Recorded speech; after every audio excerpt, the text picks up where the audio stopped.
Bonjour, bienvenue à Culture du Royaume, ici Régent Cloutier. Notre vision est d'équiper notre génération à découvrir leur nouvelle identité afin que tous puissent expérimenter leur plein potentiel. Pour en savoir plus, visitez notre site internet à cultureduroyaume.com. Bonne écoute! Bonjour, bienvenue à la partie 2, Voir dans le monde spirituel. Donc, j'ai fait déjà une capsule, vous pourrez aller l'écouter pour pouvoir vous mettre dans le contexte. Donc, dans ces capsules, j'explique comment, si on vit seulement du point de vue terrestre, nous vivons seulement qu'avec la moitié du puzzle pour comprendre qu'est-ce qui se passe dans notre monde physique. Donc, j'ai expliqué justement dans 2 Rois, dans la première capsule, dans 2 Rois, chapitre 6, où est-ce qu'il y avait une menace dans le monde physique, qui était l'armée syrienne qui avait encerclé Élisée le prophète et son serviteur. Mais il y avait une menace beaucoup plus grande dans le monde de l'esprit qui était présente. Et puis, le serviteur d'Élisée ne le voyait pas. Et au verset 17 de 2 Rois 6, on voit, ça dit, Élisée pria et dit, « Seigneur, ouvre les yeux de mon serviteur pour qu'il voie une autre réalité dans le monde de l'esprit. » Donc, puis Dieu, ça dit qu'il a ouvert les yeux du serviteur, puis le serviteur a vu la montagne pleine de chevaux et de chars de feu autour d'Élisée. Donc, il y avait une menace qui était plus grande dans le monde spirituel que dans le monde physique. Et donc, c'est pour ça que c'est important de réaliser qu'on vit dans 2 mondes en parallèle. Il y a le monde physique dans lequel on vit au quotidien, mais il y a aussi un autre monde, le monde de l'esprit, dans lequel vous et moi, on vit aussi. Ça ne veut pas dire parce que nos yeux ne le voient pas qu'il n'est pas réel. Donc, si quelqu'un vit juste à partir d'une perspective humaine, c'est là qu'il entre dans la peur, dans la panique, dans le stress, dans l'inquiétude, dans l'incertitude par rapport à l'avenir, etc. Donc, la Bible, Dieu nous a donné sa parole. La Bible, c'est la parole de Dieu. Et c'est elle qui nous donne une vision pour voir de l'autre côté du voile terrestre. C'est-à-dire pour voir dans le monde de l'esprit, afin qu'on puisse voir ce qui se passe de plus grand, de plus glorieux dans le monde de l'esprit. Et quand on commence à ajuster notre vision avec ce que Dieu dit dans sa parole, parce que Dieu nous enlève le voile puis il nous montre ce qui se passe dans le monde de l'esprit, bien là, on voit dans la dimension de l'esprit et c'est là que naît notre espérance et c'est là qu'on trouve des forces pour relever tous les défis au quotidien. Donc, comme je disais dans la première capsule, oui, c'est vrai qu'il y a une réelle menace qui pèse sur notre monde. Hein, le COVID, présentement, il est utilisé pour complètement un autre agenda que juste ce petit virus. Puis c'est cet agenda-là qui est derrière le COVID, qui est la vraie menace pour l'humanité. Donc, mais il n'y a rien de nouveau sous le soleil. Notre monde a toujours été sous des menaces continuelles. C'est pour ça que Dieu nous a donné le psaume 91. Le psaume 91 nous donne de multiples exemples de menaces qui a toujours pesé sur nos vies, sur notre monde, sur l'économie, sur notre santé, etc.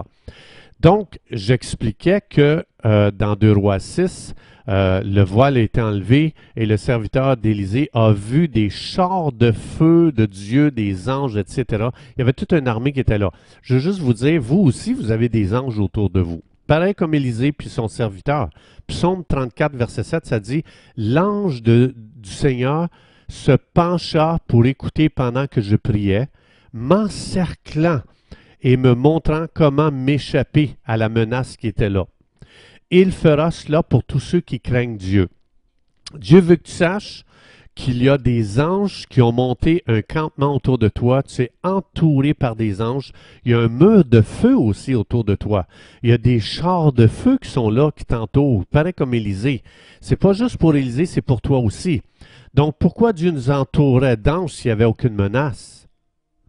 Donc, parce qu'on a toujours été sous menace, à cause du monde des ténèbres, qui ont toujours fait des plans pour nous faire du mal et détruire, Dieu nous a aussi donné des paroles comme ça pour nous montrer une autre réalité derrière le voile humain terrestre, pour qu'on puisse voir qu'est-ce qui se passe réellement dans le monde spirituel en notre faveur. Il y a des anges avec des chars de feu autour de toi aussi. Donc Dieu veut qu'on vive chaque jour, dans chaque circonstance, avec la vision du monde de l'esprit pour ne pas tomber dans les pièges de la crainte causée dans le monde physique. Comme j'expliquais, on vit dans deux mondes en parallèle, le monde physique et le monde spirituel. Ces deux domaines de l'existence interagissent l'un avec l'autre de manière à ce que on peut souvent pas le voir, mais ça ne veut pas dire qu'il n'existe pas. Et c'est pour ça qu'on ne le comprend pas, parce qu'on marche trop par la vue. C'est pour ça que Paul dit, on ne marche pas nous autres par la vue. Donc, si on ignore ce qui se passe dans le monde spirituel qui nous entoure, on va mal comprendre en grande partie ce qui se passe dans le monde physique, parce que les domaines spirituels et physiques se chevauchent l'un l'autre. Donc, le monde spirituel est plus réel que notre monde physique. Donc, cette vision-là du monde spirituel, c'est celle qui est correcte, mais est très difficile à gérer parce que nos yeux sont calibrés pour un monde physique. Nos yeux sont tellement adaptés à la vision du monde tridimensionnel, comme j'expliquais, physique, que c'est difficile pour nous de concevoir qu'il y a quelque chose de plus grand. Mais il y a quelque chose de plus grand que le monde physique.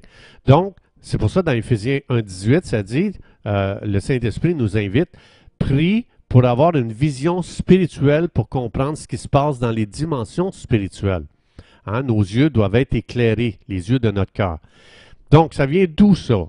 Bien, ça vient, si on lit le livre de Genèse, on voit que avant la chute, Adam et Ève pouvaient voir dans le monde spirituel.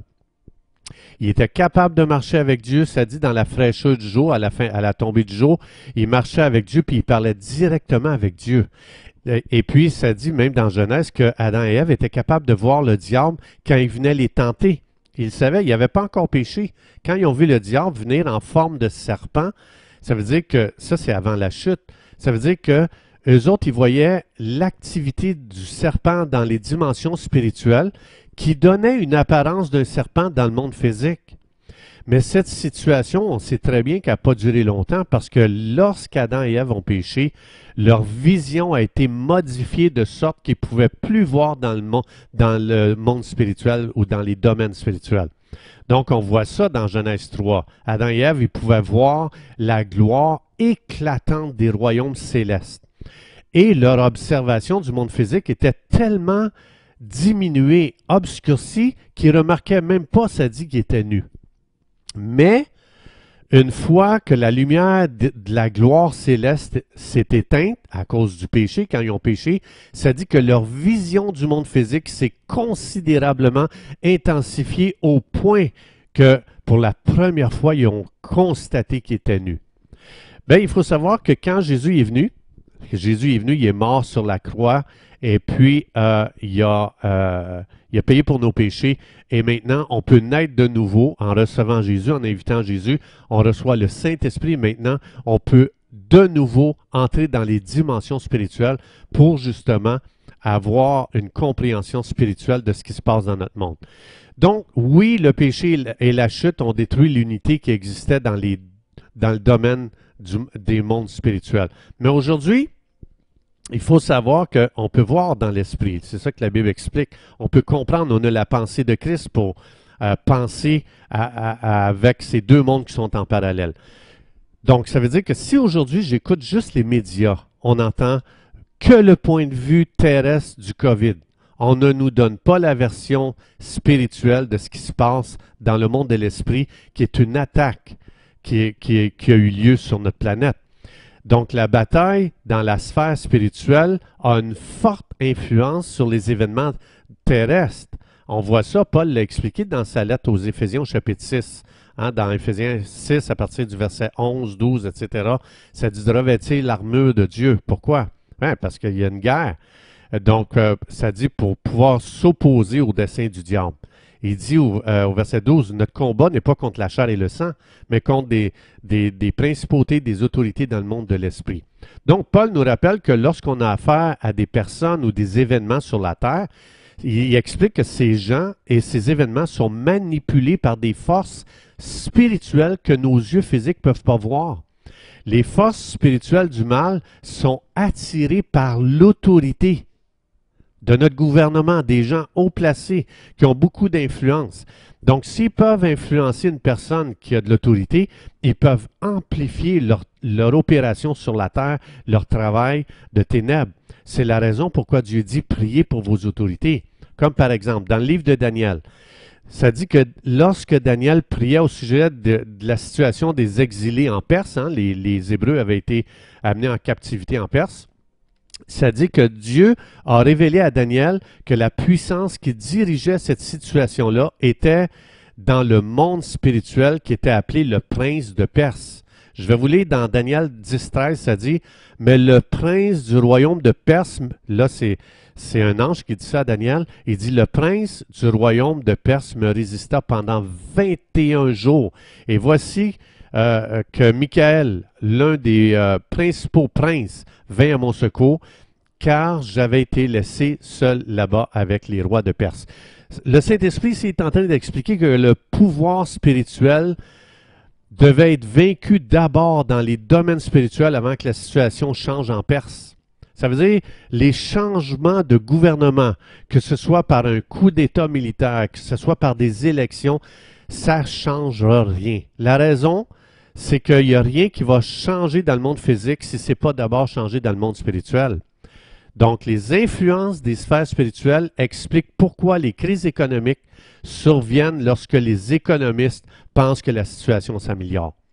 Ça veut dire que les influences dans le domaine spirituel expliquent pourquoi la guerre éclate quand on nous parle de paix autour de nous, comme en 1914. Donc, plus que je deviens conscient que je vis dans deux mondes en parallèle, plus que je comprends que Dieu me demande de prier pour mes autorités. Mes prières, mes déclarations, mes décrets influencent le monde de l'esprit, comme on voit dans Daniel. Donc, ça veut dire que pendant que Daniel priait sur la terre, il y a un ange qui combattait dans le monde de l'esprit. C'est deux mondes en parallèle. Psaume 103, verset 20, les anges obéissent à la parole de Dieu. On les active quand on déclare la parole de Dieu. Donc, les choses dans le monde physique changent une fois que les choses changent dans le monde spirituel d'abord. Donc, c'est pour ça qu'il faut changer les... Si on veut des changements dans le monde physique, ce n'est pas un nouveau gouvernement, ce n'est pas une nouvelle politique, c'est réellement de comprendre que le monde spirituel doit d'abord être impacté à travers une activité spirituelle sur la terre. La prière, c'est une activité spirituelle. Les déclarations, c'est une activité spirituelle. Les décrets qu'on fait à partir des promesses de Dieu, c'est une activité spirituelle faite sur la terre qui impacte le monde de l'esprit. Et si les choses changent dans l'esprit à cause de notre activité spirituelle sur terre, les choses vont changer sur la terre. Regardez dans Daniel 10.12, ça dit, l'ange dit à Daniel, c'est à cause de tes paroles que je viens. Qu'est-ce que ça veut dire? Daniel a d'abord prié. Il a envoyé ça dans le monde de l'esprit. Quand on prie, nos prières vont dans le monde de l'esprit. Et ça dit, deuxièmement, le monde spirituel se manifeste à Daniel. L'ange est venu voir Daniel. Ça veut dire que Daniel a d'abord pratiqué une activité spirituelle, prière, déclaration, décret, etc. Et ensuite, qu'est-ce qui est arrivé? Il y a eu une guerre dans le ciel. L'ange a combattu. Il a combattu contre des démons, des anges de ténèbres. Et ensuite de ça, l'ange est venu puis a apparu à Daniel puis a commencé à se manifester à Daniel. Ça veut dire les deux mondes, le monde spirituel et le monde physique, se chevauchent l'un l'autre. Et il faut que vous sachiez que vous avez un rôle très important à jouer si vous voulez que les choses changent sur la terre. Ça veut dire, quand vous commencez à parler à Dieu, vous prenez la parole de Dieu, vous prenez une promesse, vous dites, Dieu, tu nous as promis telle chose.